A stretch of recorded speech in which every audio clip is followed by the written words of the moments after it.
Welcome to our Accounting Ed updates. My name is Dr. Bob Minetti, and since today is Valentine's Day, I thought one of the things I would like to talk about is online dating fraud, something that a lot of people aren't necessarily protecting themselves from, but becomes a very high point this time of year.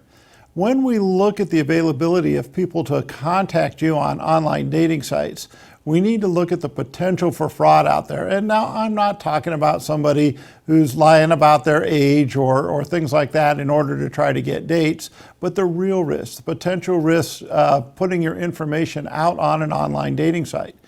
Number one risk that we have out there is people meet someone on an online dating site who falls in love with them, wants to marry them, and then of course starts asking them for money.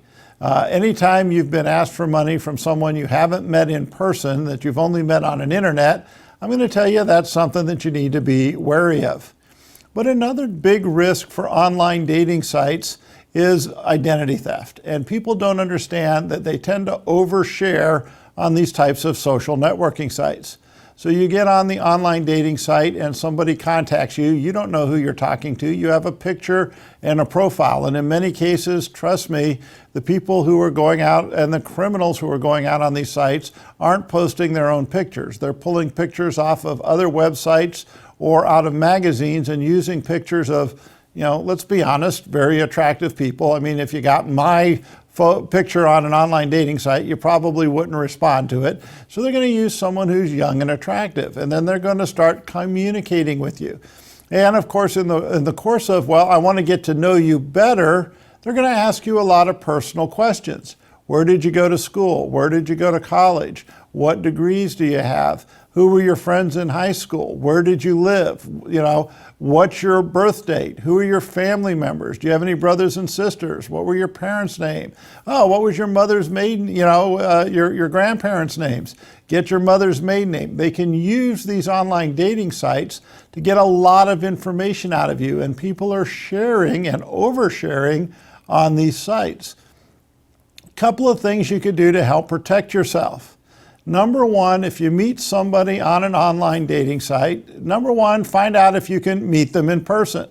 If you're suddenly deciding to date somebody out of state or out of the country, be a little bit wary. If you're not going to meet them, that's number one. Number two, consider doing a background check on them. For $29, you can do a basic background check on somebody. Number one, find out, do they really exist? Go on Google and find out, is there anything out there? Do they have a LinkedIn page where their picture on LinkedIn matches what they have on the online dating site? Do they have a business website for the company they claim to work with that lists their name as an employee? Even if you don't want to pay for, the background search, there are plenty of ways you can do it in person. The key is when you're dealing with online banking, especially during this season of Valentine's Day, make sure that you protect yourself. Don't overshare your information, and make sure you know who you're talking to and that they're a real person. That's our update for today. Thank you and have a good day.